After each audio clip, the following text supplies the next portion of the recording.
पाकिस्तान तालिबान की जंग पर भड़के अमेरिकी राजनयिक खलीलजाद। पाकिस्तान अपनी कब्र खोद रहा है, तालिबान से जीत नहीं पाएगा पाकिस्तान।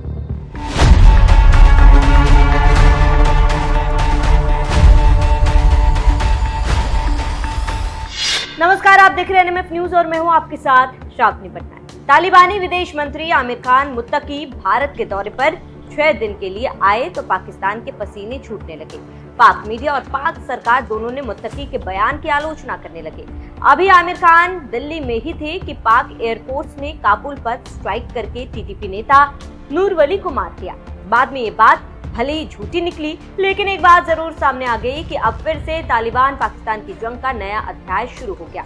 ये तो आप जानते ही हैं कि पाकिस्तान तालिबान पर आरोप लगाता है कि बलूचिस्तान खैबर पख्तूनख्वा में तालिबान टीटीपी का समर्थन करता है और टीटीपी पाकिस्तान के कबायली इलाके में कोहराम मचा रखा है। इधर टीटीपी मार रही है तो उधर बीएलए पाक सेना को ठोक रहे हैं। ऐसे में परेशान पाक सरकार ने रक्षा मंत्री आसिफ ख्वाजा के नेतृत्व में काबुल एक दूत मंडल भेजा, जिससे बात करके तालिबान सरकार ने कहा कि वो इस मामले में कोई मदद नहीं कर सकता क्योंकि मामला आपका है। निराश पाक सरकार के मंत्री वापस लौट आए, लेकिन जैसे ही मुत्तकी भारत दौरे पर आए, पाकिस्तान भड़क गया और अपनी जमीन खिसकती देख पाक सरकार ने काबुल को डिस्टर्ब कर दिया, जिसका नतीजा आपके सामने है। पाकिस्तान के हमले का जवाब देने के लिए अफगान बलों ने पाकिस्तानी सेना पर हमला कर दिया और इस भीषण लड़ाई में दोनों ओर से सैकड़ों की संख्या में मौतें हुई है।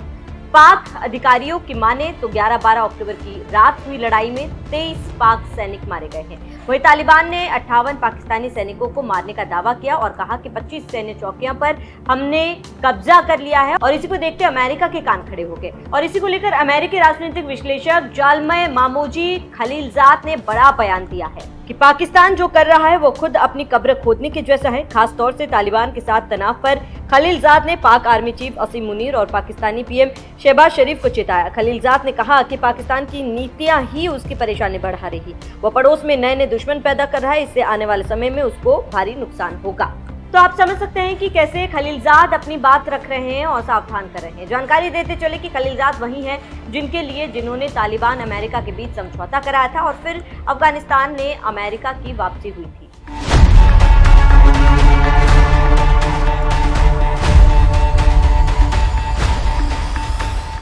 तालिबान के भारत से संबंध बढ़ने से बौखलाए पाकिस्तान को नसीहत देते हुए खलीलजाद ये भी कहते हैं कि इस जमाने में कौन किसी का पिछलगू हो सकता है और अगर है तो भी आपके पास दम होना जरूरी है।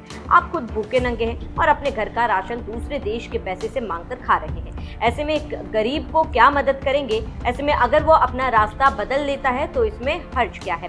अगर वो अपनी जनता के लिए किसी दूसरे देश से हाथ मिला रहे हैं तो इसमें बुराई क्या है? अच्छा दोस्त वो होता है जो अपने कमजोर दोस्त को साथ लेकर चलता है और सफलता पाने पर तारीफ करता है और अपने साथ रखता है। लेकिन पाकिस्तान तालिबान से इस हैसियत से नहीं बल्कि गुलाम जैसा ट्रीट करना चाहता है और आज की तारीख में कोई किसी के साथ तो बिना फायदे के नहीं और आपके पास वो है ही नहीं। तो मूर्खता छोड़ पाकिस्तान को चाहिए कि वो दोस्त की हैसियत से तालिबान को ट्रीट करे, ना कि गुलाम की हैसियत से। और अगर इसी पर चलते रहे तो तालिबान खोखला कर देगा और ये बात सेना और शहबाज सरकार को समझना चाहिए और नहीं समझे तो बहुत बड़ी भूल कर रहे हैं। खलीलजाद का इसको लेकर कहना है कि पाक अपने लिए मुसीबत कम करने के बजाय बढ़ा रहा है। पाकिस्तानी सरकार कई मोर्चों पर विनाशकारी समस्याओं का सामना कर रही है और जल्दी इतिहास की कब्र में समा जाएगी। ऐसा लगता है कि कूटनीति की ओर बढ़ने के बजाय पाकिस्तानी प्रतिष्ठान अपने लिए और भी बड़ी खाई खोदता रहेगा। पाकिस्तान के अफगानिस्तान से रिश्ते बिगड़ने पर एक्स पर खलीलजाद ने लिखा कि पाकिस्तानी सरकार इच्छा जताई है कि अफगान लोगों को आजादी मिले और काबुल में एक सच्ची प्रतिनिधि सरकार बने। पाकिस्तान का अफगान लोगों की परवाह करना बहुत ही नेक काम है, लेकिन ये इतना सीधा नहीं। दशकों से इस्लामाबाद ने उनका समर्थन किया है जो अफगानिस्तान में अशांति और अस्थिरता पैदा कर रहे थे। इससे आप समझ सकते हैं कि कैसे पाकिस्तान की हकीकत बयान कर रहे हैं और कह रहे हैं कि ताकतवर नहीं दोस्त बनाओ, नहीं तो और भी मुश्किलें आ जाएंगी और फिर संभाल पाना मुश्किल है। इससे समझा जा सकता है कि कैसे तालिबान पाकिस्तान की गुत्थी उलझी हुई है और इसका कारण खुद आसिम मुनीर और शहबाज शरीफ है। ये तो पहले से पता है कि पाकिस्तान को आज तक सेना ही चलाती आई है और आगे भी चलाएगी, लेकिन पाकिस्तान लोकतंत्र का ढोंग रचता रहा है, लेकिन सत्ता सेना ही चलाती है। बिना सेना के एक पत्ता भी पाकिस्तान में हिल नहीं सकता। आप देख लीजिए, बिना सेना की इजाजत के वहाँ का पीएम कोई ना ही चुना जाता। ज्यादा पुराना नहीं, लेकिन एक दिलचस्प कहानी सुनाते हैं। आपको मालूम है कि इमरान खान क्रिकेट से विदा होने के बाद एक पार्टी बनाई, पार्टी का नाम रखा पीटीआई, लेकिन पाकिस्तान में कभी सफल नहीं हुआ। फिर आए कमर जावेद बाजवा, जिनकी इनायत पर इमरान खान पाकिस्तान की सियासत के 30 मार खान हो गए, जो कभी चुनाव नहीं जीतते थे, सेना की मदद से सीएम बन गए। लेकिन आप जानते हैं कि ताकतवर से कमजोर कितने दिनों तक बचेगा। सत्ता मिलते ही इमरान खान बाजवा के खिलाफ हो गए।